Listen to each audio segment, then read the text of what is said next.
Welcome back to The Aftermath. Here we take an honest look at what healing is really like.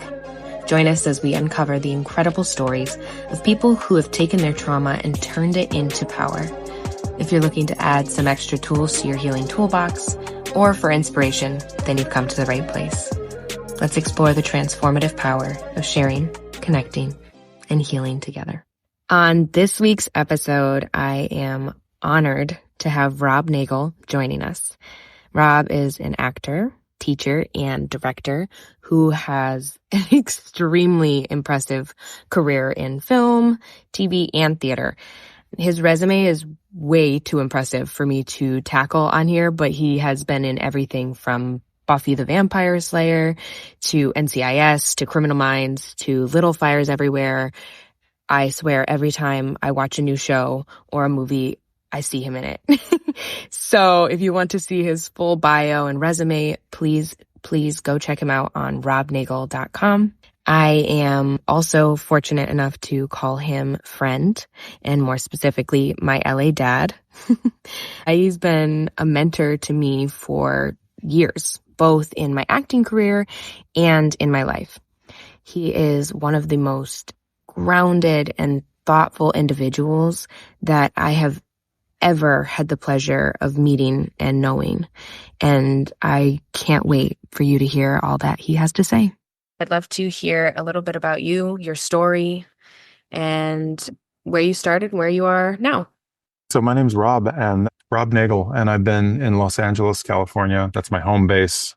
Prior to that was New York and Washington, D.C., and Chicago and Virginia and Illinois and Oregon. But let's just talk about L.A., just since that's been home since 1997. I'm an actor, I'm a teacher, I'm a director. That's kind of in order of preference. I like the first two a lot. Directing, I think I could grow to like it, but I'm trying not to direct in my life now. Not just productions or, plays or films or television. I'm trying not to direct everything in my life right now, which we'll get back to when we talk about healing journey. But yeah, I've been in Los Angeles since 1997 with my wife and my wife, Heather. We have no kids. We decided not to go in for them. And we're very happy with the pugs that have been part of our life. We have a couple. We are on our second dog. And that's kind of another thing that's teaching me a lot is, my dog doesn't care about the world and what's going on around it. He's very clear about what his needs are. And I'm learning to take that lesson from him and figure out what really matters. And the small things don't bother me nearly as much when I look at my dog. Still have to work on the big things, but those will always be oppressive in my head. So I'm an actor. And as a chef friend once told me, the chef has two jobs, to cook and to teach. And I realized, I think that's the case for all crafts, for all skills. So I'm an actor who learned that I have two jobs, to act and to teach. And so that's what I do. And I've been fortunate enough to do that pretty much full time for the last, decade or so. So yay. Yeah. It took a while to get there, but I'm here now. And that's kind of my journey. I'm the son of educators. My dad was a teacher and a dean of different schools of education. So we moved around a little bit. So I got used to not feeling comfortable in myself. I got used to being shy. I got used to being shy until I got to know people, and then I couldn't stop talking. And my mom was a teacher as well, and also a computer scientist. So I had an educator and a technician as parents, and an older brother, a year and a half older, who was always extremely skilled at what he did. He was the Phi Beta Kappa. I always joked about him being the smart one. And we fought like cats and dogs when we were growing up until I got bigger than he was. And then he realized, okay, I got to stop this because Rob outweighs me now. And so it's a tight-knit family of four that moved around from Oregon to Illinois to Virginia in my years before going up to college outside of Chicago. And no cousins. Neither of my aunts or uncles had any kids. So I didn't know what it meant to have a big family.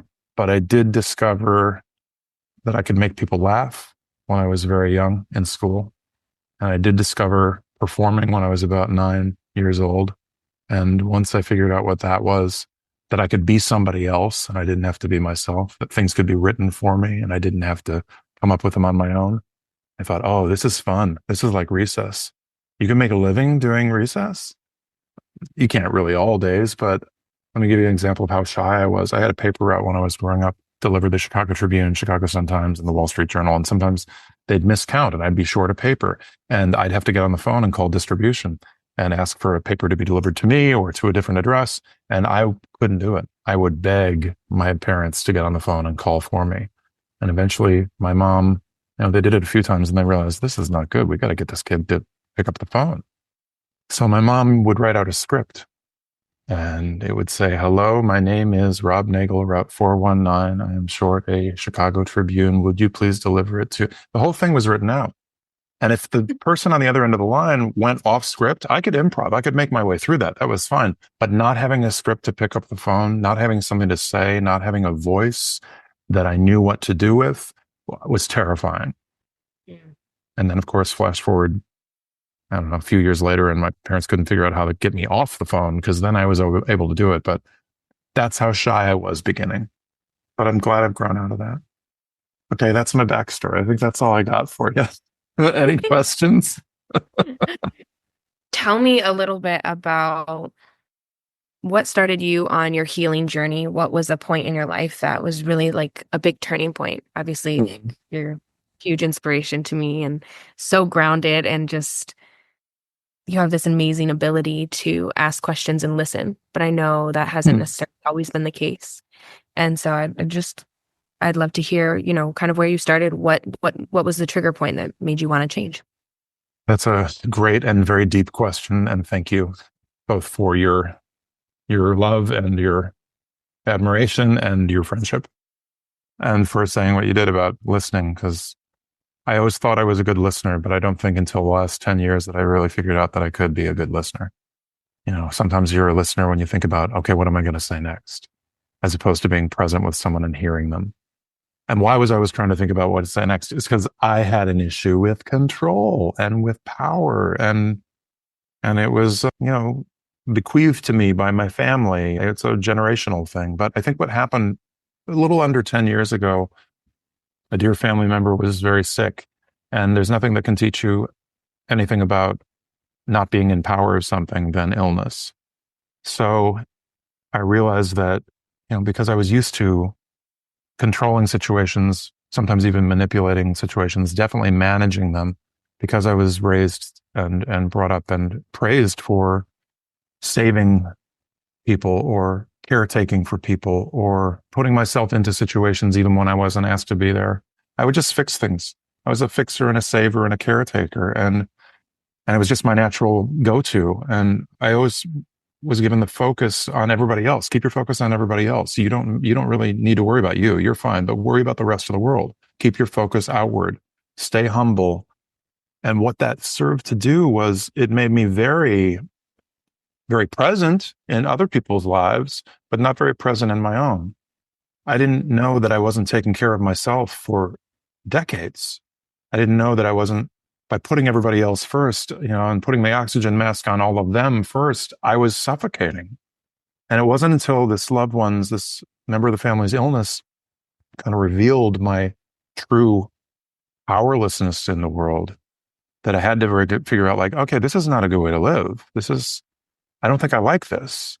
And I don't think I like the way I express anger, because I don't know what it is. I can do it on stage. I can do it on camera or on a set. I can express emotions like crazy when it's not mine.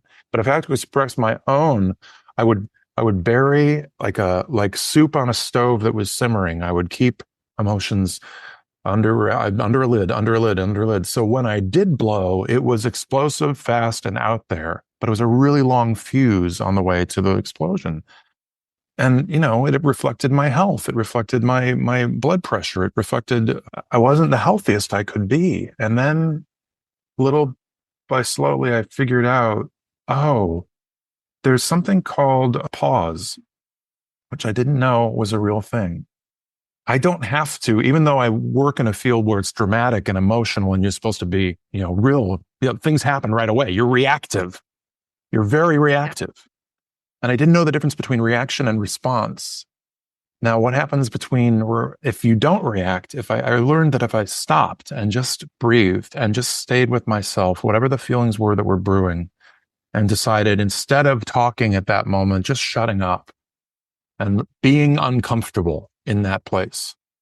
Sitting in the discomfort allowed me to take a breather, take a pause, and then decide over the next minute or week or month how to respond. I remember reading when I was growing up in Williamsburg, Virginia, reading a Thomas Jefferson quotation, which said, when you're angry, count to 10, when very angry, 100. Count to 100. I was like, oh, that's funny. That's cute. I had no idea why that resonated for me at the time, but now I do. Take a breather, take a break, and actually pause. Learning to pause allowed me to lower my blood pressure. It allowed me to get clearer on how I wanted to respond as opposed to being reactive. And now I can keep the reactivity to my acting work, and I can keep the response to my life work. And now my emotions are a lot more boring, and I'm not nearly as dramatic at home. But boy, do I know the difference between drama at home and drama in my work. And I think that all happened because my brother-in-law got sick. Who knows what the truth is?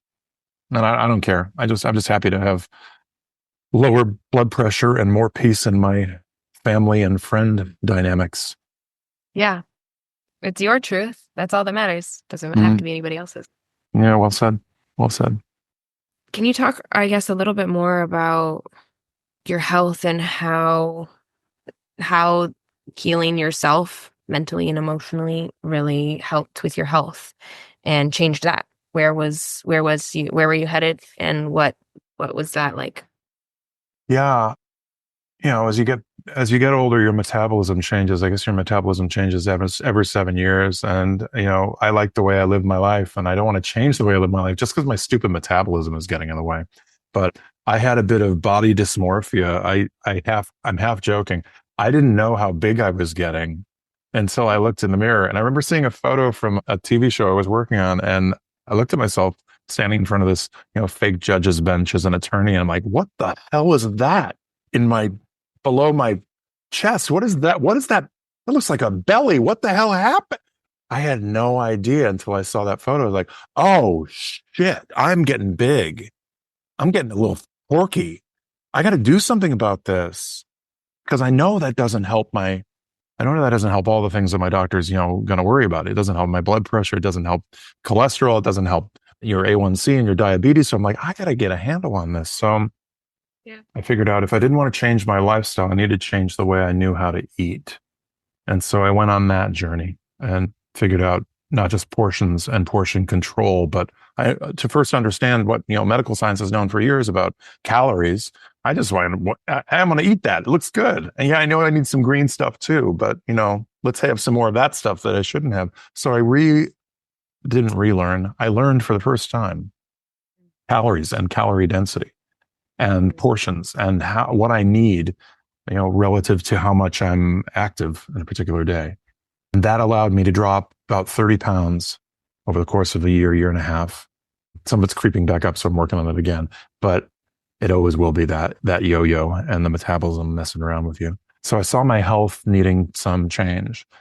And in the midst of I was going on a sort of parallel journey with an emotional healing process, with emotional and spiritual healing, which was try to rediscover faith or discover something outside of myself, to realize that even though I was in some ways brought up to think that I am God in any situation and that I can control things and I can manipulate and I can get people to do what I want, I'd still end up not getting things that I'd necessarily want. But it was such a lonely island-like existence. And I realized I needed to find some faith in something else.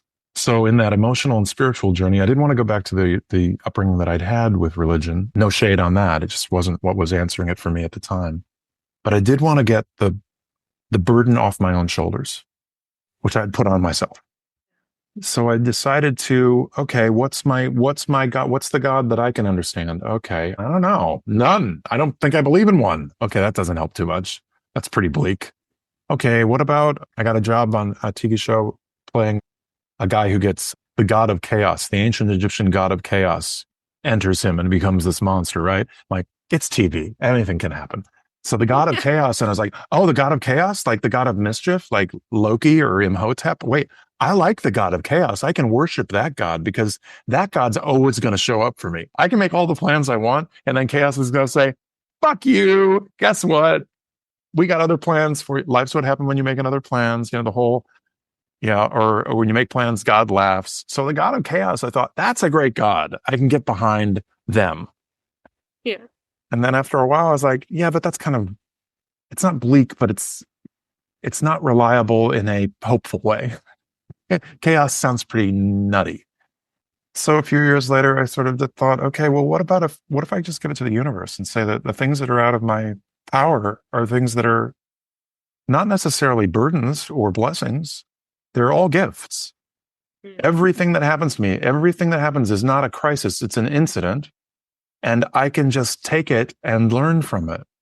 So if I'm being taught, wait, I'm a teacher? Okay, so what if my God is a teacher or the universe is my teacher? If I choose to make the universe my teacher, so that everything that happens to me is not something that knocks me down, and it's not something I can grab onto the victim, bandwagon and say, look at how bad it is for me. Life is rough. What if everything is a gift and something to be grateful for because of how I can grow through it?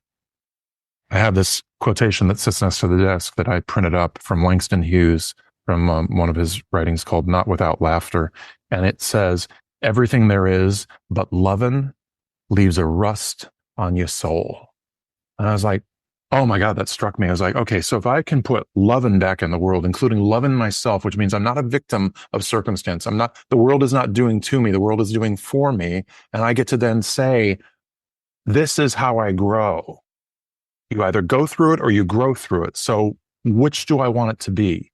I want to come from a place of radical love, radical compassion, radical gratitude, and radical acceptance, because I'm a radical, like being radical. So let me do all those things, love, gratitude, compassion, and acceptance, and have the faith that I have in whatever this God is or whatever this thing outside of myself is. Let the universe be the gift to me that allows me to become a better me with every gift that's given to me. And it took me 40 plus years to figure that one out. I won't count the first 10 because, you're a shithead. You're not thinking about anything at your first 10 years, maybe your first 20. I know some people first 40 years. They're still not figuring it out. But I figured that part out and realized I have greater peace inside myself when I operate this way. And all of a sudden I went into the doctor's office and all the things that he was worried about before, he said, no longer a concern of mine. Everything's great. I'm like, okay. So there's where the work is done. There's where science and spirit meet. So it's provable as far as I'm concerned. And it's a path I want to walk on. Yeah. Until someone proves me wrong. But I'm gonna stick with that one. That's my plan right now. Does that make sense? It does. No, it's such a big, big thing, like reframing it and looking at yourself, because it's so easy to get trapped in that victim, like, oh my goodness, everything's happening to me, happening to me, happening to me. And when you change it, like you said, happening for me as a gift, it takes the panic out of it, the stress, the everything, and you can breathe into it, focus it, and it's so important. It's really fucking hard though. It's really fucking hard. Who wants to sit in discomfort? And when our patterns of behavior tell us fix it, you can. You're really Shalom. You're really good at fixing everything for everybody. You can do this. Go. Yep. Your instinct says go fix it. Go manage it. Go handle it, because no one's going to do it as well as you can. And so you're like, I'm uncomfortable. I've got to do this. I'm going to go right back to that old pattern. And all of a sudden, you're doing the same thing and probably making things worse along the way. Yep. As opposed to just sitting in it and waiting. My religious upbringing talked about, like an angel's voice, like the still sweet voice. Listen for the still sweet voice. And then I remember hearing an interview with Steven Spielberg, was talking about, in the chaos, in the noise of what goes on a set, it's really hard to silence all the noises and listen for what is, I think he called it inspiration, or he might have called it an angel's thoughts. He might have called it the creative answer. So listening, quieting the noise, and my head can get really noisy. Quieting the noise to listen for the angels is my job. Yeah. And you can't do that without knowing what's noise and making it quiet or filtering it out. And you can't do it without sometimes taking a pause, taking a breath, and sitting in the discomfort. And it's really hard. Yeah, it is. And sometimes it feels like doesn't necessarily, I mean, in a way it gets easier, but it's always difficult. Like it's always difficult and you always have to remind yourself. Yeah. Oh, it's hard today. Yeah. Some days it's going to be really hard. Or I can't do it today. Yeah. Sometimes you're not going to be able to do it. Mm-hmm. But reminding myself that that's not a failure. That's just today or this moment. And then I have to put faith back into it and say, this too shall pass and more will be revealed, and stop being afraid. Mm-hmm. You can't Mm-hmm. assume that the future is already written and it's going to be bad. I mean, you can, but I don't want to live that way. So yeah, it's really hard to do. And then some days it's even harder than really hard to do, and you can't do it. So there you offer forgiveness for yourself and say, well, start again tomorrow. You know, they in the theater, they talk about, you know, if, okay, Thursday night's show doesn't go well, that's okay. You can redeem yourself for your sins on Friday. You can fix it on Friday. It's always another show. Allow Thursday to go away and look forward. You know, take what you needed, learn from, and see how to work it better tomorrow or next time. It's not as easy to do on set because then they eventually finish on set and they say, okay, we're moving on. And like, and then you wrap for the day and you're getting in your car or getting on the subway or you're driving away and you're like, wait, can we go? I have one more thing I want to do with this. Oh, too late. Okay. Too late. And then you have to just let go. Too late. Sorry, you were about to say. No, I was just going to ask you to expand on that, the letting go and like forgiving yourself and moving forward. I know I've definitely struggled with that and like repeatedly punishing myself for past mistakes. And can you just talk about that, how you kind of got to a space where you were able to like let yesterday be yesterday and today be today? I think I'm still working on it, but that's a really great question. You know, sometimes think like it's a wonder that anyone can actually get along with anyone else who wasn't in the same family because you have different languages. Like you grew up with your family, but that learned their particular ways to love, their particular ways to fight, their particular ways to interact. I had my own, and the fact that we could actually get along with those learning methods, it's like it's a wonder that anyone can ever be friends or lovers for that matter. It's crazy because I think families give you either, and maybe they give you there might be a third option, but I think of it as an underinflated ego or an overinflated ego. So yeah, you're either in a place of certainty and righteousness and judgment, that was me, about a lot of things, or you're in a place of lack and a place of not good enough and imposter syndrome. And sometimes those things mingle together. I'm sure the ego blends around with different families. But I knew that for me, letting go meant needing to choose to be peaceful, not necessarily right. So I needed to not take a situation and try to be right or prove someone wrong or get them on my side. It didn't matter. For decades, it mattered to me. It mattered enough to engage. And then I realized, like, why are you being so judgmental? You know, when you hate most in others, what you despise most in yourself, and you don't even know what it is. You know, I hate prejudicial people, and like, you're already prejudiced, right? By saying. Another friend said, "Oh yeah, if you spot it, you got it." And I'm like, "Oh shoot, if you spot it, you got it." Oh, I don't want to admit that, but I realized like I was being really judgmental about a lot of other things, whether it was driving in Los Angeles and the other cars that were there, or working with people on sets or in theaters, or I ran a theater for 8 years and dealing with a company of membership company of actors and dealing with administration and dealing with the board. It was always like, I felt so much, I think, frustration about other people and not much focus on myself. So I needed to let go of my ego. I needed to let go of my feeling of judgment and of righteousness, and just realize that, you know, two things can exist at the same time and two people can disagree at the same time. And it doesn't have to be an emotional cauldron or kettle that's going to explode or bomb. So for me, letting go was letting go of ego and, you know, sometimes choosing not to talk. You know, I may have thoughts I may have judgments, but as long as they stay up here in my head, they're not real. They're just thoughts in my head. As soon as I vocalize them, I put them out there or put them in writing, then they're a judgment. So Mm. I had to let go of the need to insert myself where I was not needed. A few mantras came to me from friends that had said, who were struggling with sort of the same stuff. One was repetition is a form of manipulation. I have to make these as like commandments, like 10 commandments, because otherwise I won't take it seriously and I'll try to trick myself out of it. So I make them Yeah. serious commandments. Repetition is a form of manipulation, meaning if I say it, if I have to say it a second time, I'm trying to manipulate somebody. Now, when you're teaching a lesson in a class, this doesn't count because we're trying to get through something there. But if you're in your world with your loved ones, with your partners and your friends, and you're trying, or your parents or your siblings, and you're trying to make something happen, repetition is the manipulation.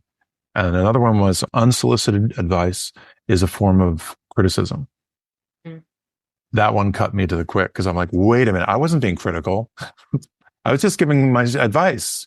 May I make a suggestion?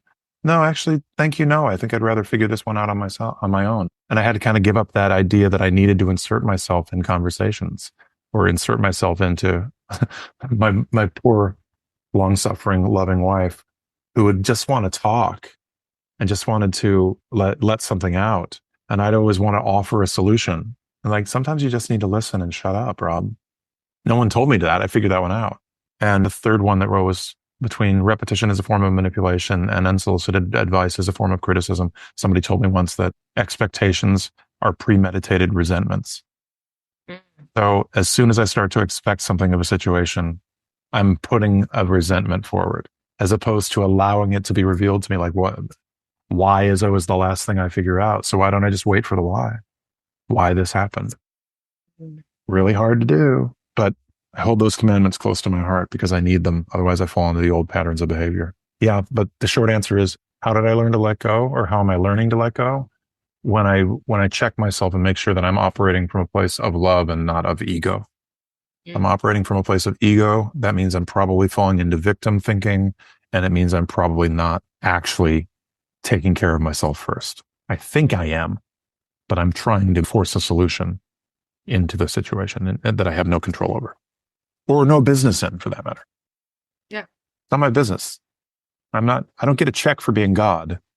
So stop doing the job, Rob. Yeah. I'd love to hear a little bit more about how this process of growth and healing has helped you in your career as well. Because I think a lot of times, people were like, oh, well, we got to heal for me. But something that has been just really powerful in my life is seeing at how I heal, how the people around me heal, and how like just life actually does get better, which sounds corny. But I just like to hear your experience about how your outside world has changed for you as your internal world has. That's such a great question because I didn't believe in that kind of thing. He's like, nah, my internal world's not going to affect the out. Please, how corny. That's never going to happen. And it actually did. Once I thought I was doing better than I was, because I'd say to Heather, to my wife, hey, do you see a change in me? And she's like, no, not really. I'm like, shit, I thought I was changing. Damn it. Damn it. But then some years later, I didn't have to ask the question anymore. I stopped asking the question because I never had to ask the question. I realized that some of the things that I had been working on, I saw her taking on, and I saw her working the same responses that I'd been working on. Not because I was telling her to do it, not because I was suggesting it, but because she had just seen it, I think, and reflected it back. And so I was like, oh my God, she's actually using some of the language that my friends have given me. She's doing this too. Not all the time, and not necessarily as regularly as I had been at that point, but there was change going on with her, and she was working her own stuff, working on it her own way and figuring things out and recovering from childhood stuff. But I saw it reflected back from her. And I think in the outside world, when you put something out there, it's bound to come back to you in the same way.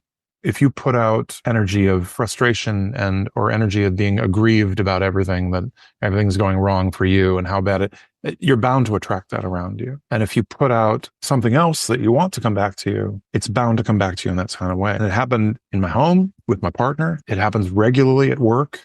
It happens regularly in classes. If you don't give them something to resist or be dramatic about, they can't resist or be dramatic in the same kind of way. They may find a way because they may need that, but I found my internal world, my internal health, my internal spiritual, emotional, and physical health reflected back at me in ways that I didn't expect. And that made it a lot easier to keep going because I was like, oh, I like that.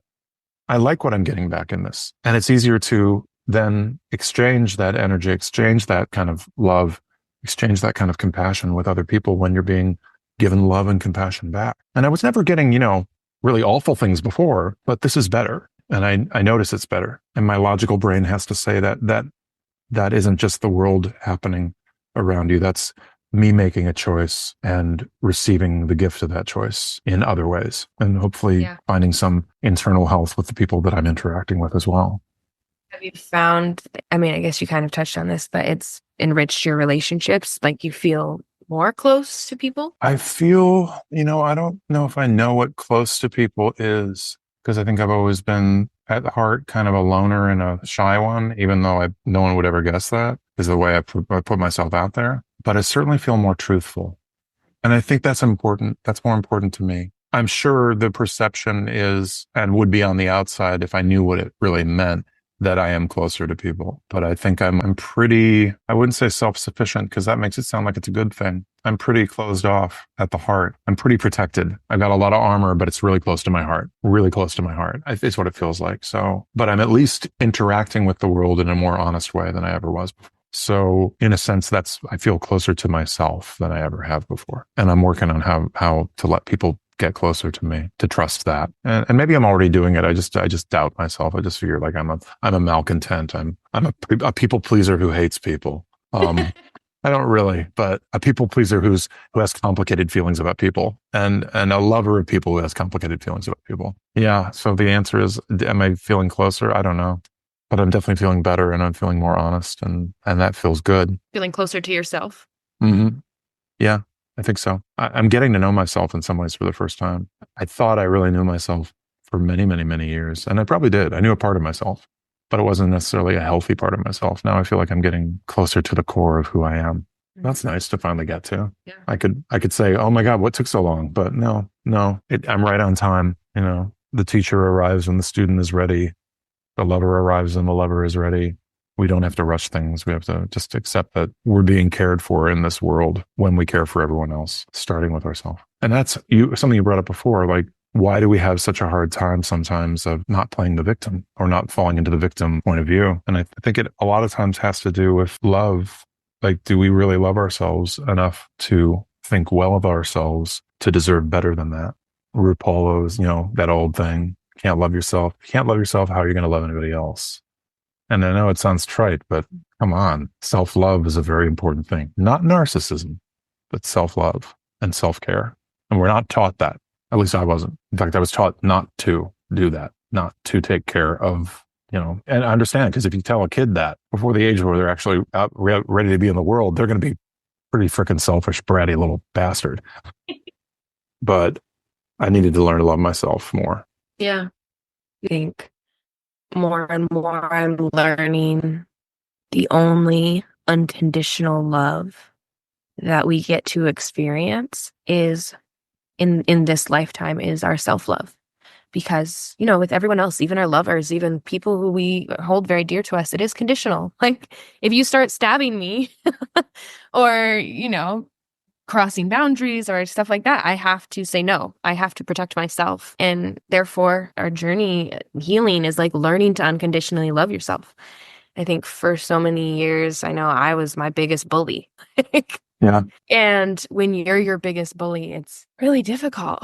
It's just so much more difficult. It's like you're fighting everybody else and yourself constantly. And it's refreshing to be at peace with yourself. And I found like, it's not that life stops lifing and life stops being difficult, but when you're not constantly fighting this internal battle, it's a lot easier to handle the external chaos. And you can kind of come at it with an inner sense of peace, which doesn't escalate the issues that are going on outside. versus when you're coming Mhm. with that internal sense of chaos, it's just escalation. I have a friend who talked about his battle is, and it's been for years, is not letting his inner critic beat up his inner child.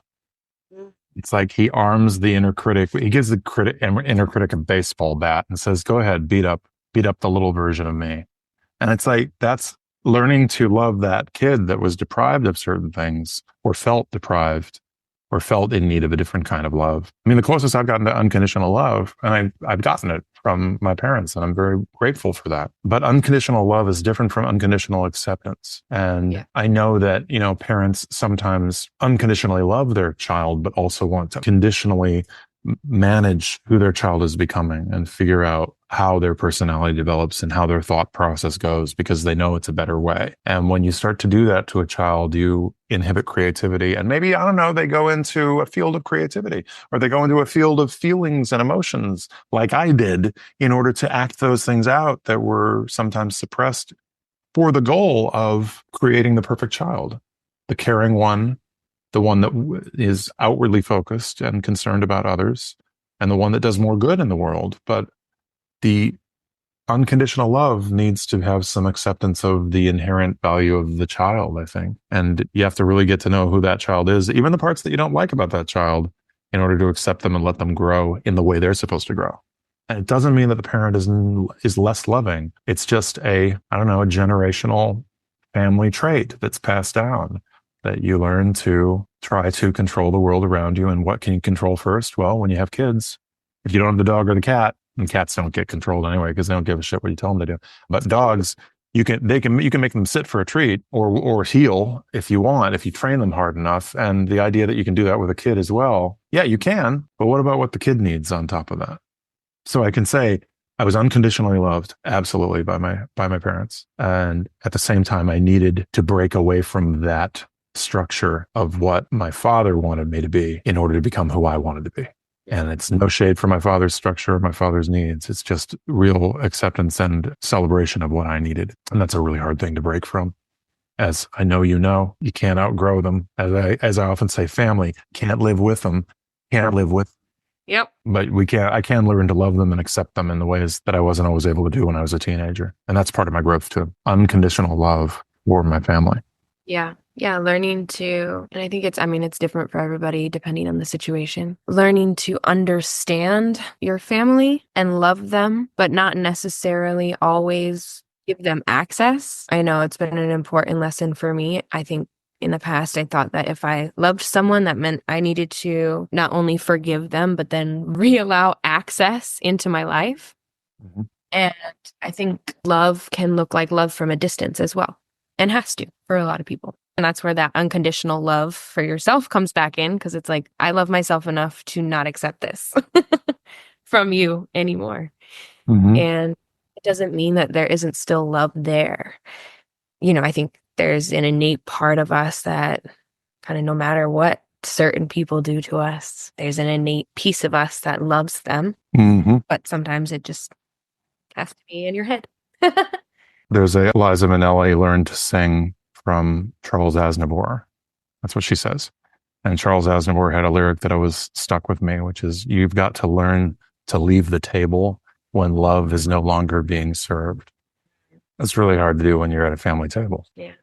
But you still got to learn to leave it. Got to learn to leave it. And maybe they'll serve love again, or maybe they won't. Not your business. Just know when to get up. Something I'm learning to right now is just not getting in the way of others' journeys. Kind of what you were saying about unsolicited advice. I think I was trying to help people so much, but I realized that I was robbing them of the gifts that are coming their way by trying to intercept and be like, "Oh no, but you're about to jump off a cliff." And I'm like, well, maybe they won't learn until they jump off a cliff. So I'm going to step back unless they specifically ask me for advice. I'm going to let you do your thing. And not do for others what they could do for themselves. Exactly. And not cover up their mistakes, and also not create a crisis, and also not prevent a crisis if it's in the natural course of events. That's hard to do when you're trained to be a fixer and a saver. But the tide is rising. It's flooding. I have to do it. No one else will. Stop. Unless we're talking about an actual flood and the tide is rising and there's, somebody out there who needs help. then you can do it. But we're talking metaphorically. Metaphorically, you don't have to do that. It's not a real flood. It's not a real crisis. Yeah. It's an incident. No. Something happening. Imagine me practicing my pausing, and I'm like, it's during a hurricane, and there's flood water going through, and there's a dog that's in the water, and I'm like, I just need to take a breath and sit in the discomfort. Get to the dog when I get to it. It's like, what an asshole I would be. Of course, I think Heather would whack you with something and be like, "Get push me in the water after the dog." It's like, you'd be like, get your ass moving. Go. That's a puppy that needs help. What's wrong with you? What are you pausing for, asshole? Besides breathing, are there other elements that stand out in your mind that really just helped you on your journey, like practical practices or experiences that really just kind of helped you incorporate into your life now? Mm-hmm, mm-hmm. It may be basic to other people, but it wasn't basic to me. I get a text message or a email or a phone call, external input, I like to put it. I get something external and I need to respond right away. I'd want to be on it and get it out. Like, I'm going to respond to this immediately. Go to it, done. It's like I'm checking off a list of things, and I've got to, if it's entered my list of to-dos, I'm going to get it off the list of to-dos as quickly as possible. So I was operating from a place of, real efficiency, but not real thinking. So I've learned to, again, walk away from the table. I've learned to step away. When you see a flame war on someone's Instagram or Facebook page or TikTok and probably, Twitter or X, and you'll see it's like some kind of battle going on between two people. And they are two people who didn't know to step away from their phone or computer once they had something posted. Someone posted in response, and they just go, send it out. And that's the opposite of a pause. It's the opposite of walking away. What would happen if you took 10 minutes not responding? Just walk around your home. Go for a walk. Take the dog for a walk. Take a shower. Do something else. Don't reply yet. Imagine what a good response you'd have after 10 minutes, like Jefferson talked about. Count to 10. No, go for not even count to 100. Take 10 minutes away from your computer or away from your phone before you respond. I do that now. I can get a message and I can be like, yeah, okay, not ready yet. Not ready to reply. I think my record waiting to respond and not accidentally dropping the ball and waiting to respond, but actually waiting to respond thus far is 10 days. I waited 10 days to respond to a particular email. And that 10 days gave me such clarity by the time I did respond. And I could still, thank them for their patience, whether they were patient or not. Instead of apologizing for taking so much time, apologizing for the delay. Sometimes I'll do that too. But I'll take that 10 days or I'll take that 10 minutes to actually give it thought and space rather than an immediate response. And that's actual behavior that I do now on the regular, because it's built in. It's now a muscle memory as opposed to fire it off. And some things you can fire right off. It's not a big deal, but other things need time. And I'm giving myself the grace of time now, which I didn't before in the pause of efficiency and for checking off boxes on my to-do list, like crossing it out. Did it, done. No, now the list may be longer, but I'm taking greater care in how I cross things off. And that feels weird, but also pretty good because the results are nice. The responses are nice. That's something I'm still really learning. Life is not a race. Yeah. I mean, it can be if you make it one, but no one in traffic, no one can cut you off if you let them in. Yeah. And in my home, I don't have to insert myself into my opinion or point of view with my wife, Heather, unless I want to start something. I can let her figure things out on her own and trust that she's going to, rather than offer or pile on to an opinion she might have. I don't need to double down. I can just shut up, keep my mouth closed. I had a revelation a few years ago where it was one spring, and I think she asked me 3 times in the course of a month and a half, hey, can I get your advice on something? And I was like, I don't think I've ever heard her say that before. No shit, stupid. You never gave her a chance. You always were offering me advice. It was the first time she actually needed to ask for it because you weren't already there throwing it in her face. And I learned that when I was 50. So I'm a slow learner, but it felt so good to be asked for advice. And I realized the reason that it took so long is that you never gave her a shot, never gave her a chance. Figured out eventually. Oh, well. Yeah, exactly. The things that one day make so much sense that just you couldn't see before. Yep. Yep. It was there all the time. Just I wasn't ready for the lesson. Yeah. Weird thing about healing, you can hear something 25 million times and you won't hear it until you're ready to hear it. Yeah. Yeah. Oh, that's what they fucking meant. Yeah. I remember my college acting teacher told me, and I've imparted it to other students along my way. Like, you're going to hear some things that it will take you 15 to 20 years to realize what we're talking about. I'm like, what is he? He must think he's really smart, really wise. It's going to take me 15, 20 years. Literally one of them 20 years after I graduated was like, oh, that's what he meant. 20 years before it hit. I was like, fucker, you knew. I just figured it out. Okay. Yeah, it's that ego. It's Mhm. in the way.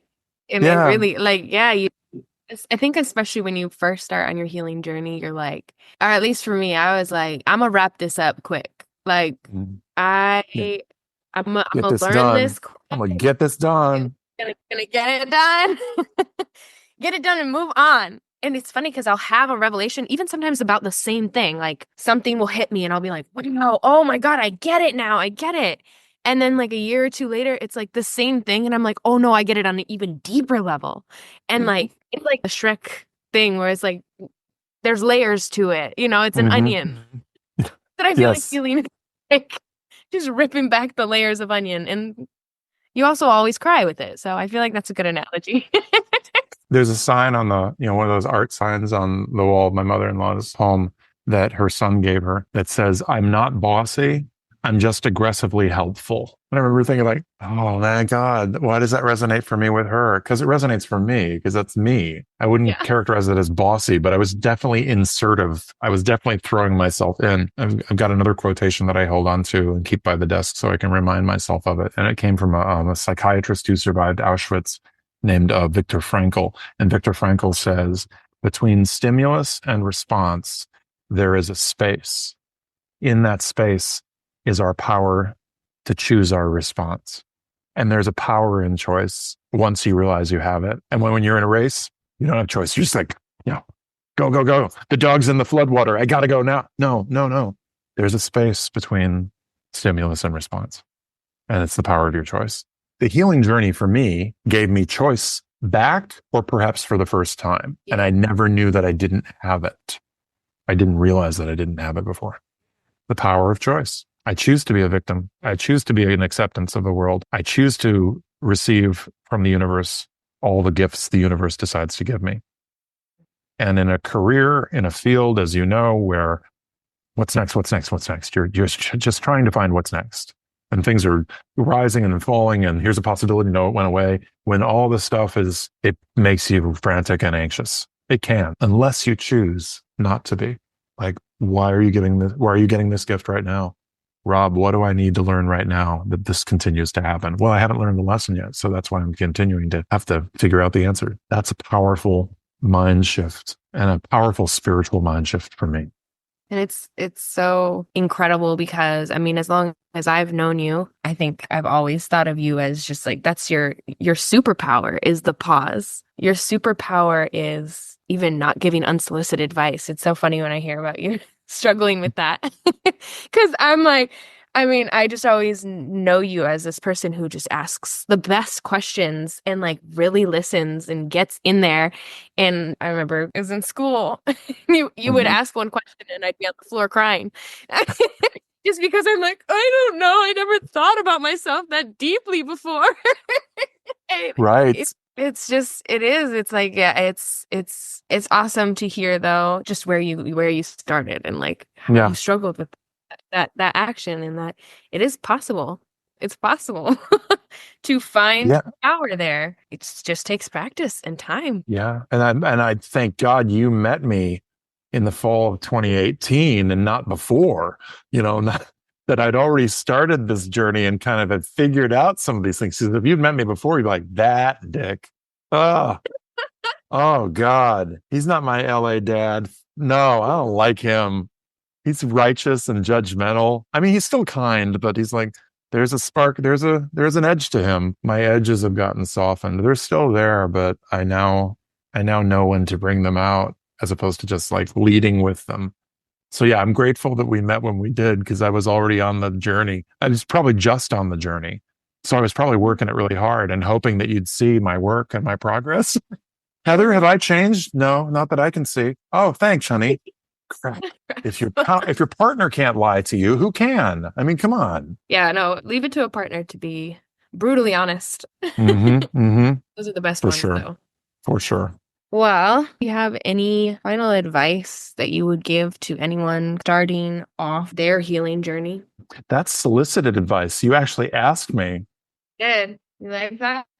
Yeah, I do like that. That means I can actually say what I think and I can answer it. There are two things that, again, two kind of mantras that I kind of try to give myself. Well, there's several.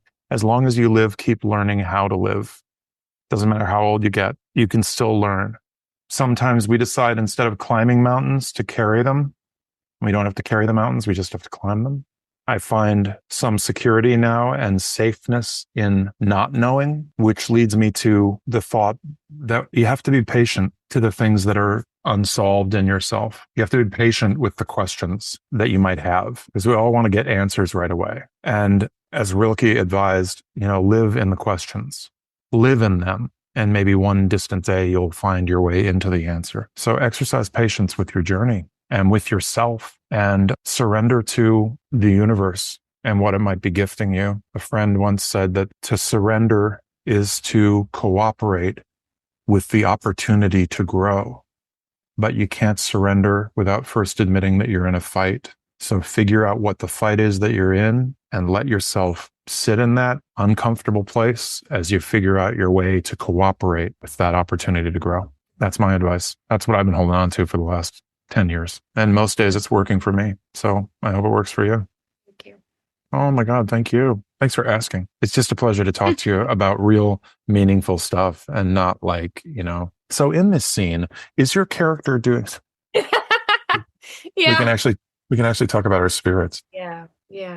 That's nice. So grateful. I'm also grateful for a global pandemic that taught us that even though we're across the world, we can get together and chat and see each other and sometimes have a good connection and sometimes hear each other. We don't have to just say, I'll see you when you're back in this, on this side of the pond. I'll see you when we're in the same time zone. I'm just so grateful that we could get some time. Heck yeah. I'm grateful that you asked, because it gives me a chance to reflect on the journey. When you're busy and you're running around, you don't spend much time thinking about where you're at. At least I don't. So this is good for me. So I can carry this through it and see how my practice is at work in the world. Yeah, I have been very resistant to reflection lately. Mm-hmm. And I received a message that I need to reflect more instead of always focusing on the next. Yeah. And it was really hard. I have come very far, but it's really easy to punish yourself for old mistakes, but it's hard to reward yourself for lessons learned. And I think I'm learning to do that, to celebrate more and be like, wow, no, I've come a long way. Oh, the pause. Power of the pause. That, my manager years ago, and there was I had an audition on a Monday, and it wasn't until a Friday that they came back with the offer, and I wasn't ready to discuss the offer because it was like Friday at 4:00, and I think I was on the way to a show or something. And I was like, you know what? It wasn't like a TV job that was going to go away, needed to be hired that night. It was like, they can wait. There's enough time going forward that we can push it. I just said, tell them I'm in the canyon and they can't reach me, and we'll get back to them on Monday. We don't need to handle this today. I auditioned on Monday. They came back to me Friday late afternoon. We can get back to them on Monday. It's fine. And my manager wrote back to my agent and to me and said, Rob's right. We don't need to rush this. Even for atheists, God is in the pause. And I was like, damn, that's good. I probably heard that around the time I was teaching you. So maybe that was what gave me the pause to be like, okay, I can hold on to this one now. You are the master of quotes. Hey, they seem silly, but they help me. So I try to remember them. I love it. And that is it for this episode of The Aftermath. I encourage you to take some extra time this week to pause and take time for yourself. You might be surprised by what you find in that space. Don't forget to follow us on Instagram at the.aftermath podcast and TikTok at the.aftermath pod to keep updated on new episodes and guests, and join in on discussions and questions on the episodes. I really want to hear from you. And check out Rob on socials too. He is at Nagdoggie, spelled Nagdoggie, on both Instagram and TikTok. Don't forget to tune in every other week on Friday at 12 p.m. PST, 3 p.m. EST, and 9 p.m. CET. Next week, we are going to be discussing how to avoid falling into the cult of extremism. Thank you so much for listening and for joining us today on this journey. Stay authentic, keep going, and I'll catch you on the next episode.